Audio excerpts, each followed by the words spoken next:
பழகிக்கிட்டேன் உன்னை பார்த்துதான் மாமா உன்னை பார்த்துதான். அடமுத்து நக்கு இருக்கு மொத்தமும் தெளிய முறையிடலாமோ?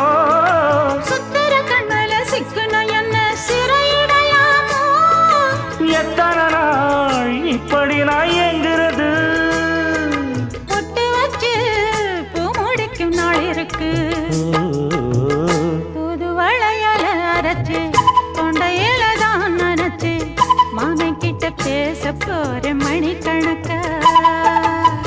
தூண்டாமணி விளக்கு தூண்டி விட்டு எரிய வச்சு உன் முகத்தை பார்க்க போற நாள் கணக்கா.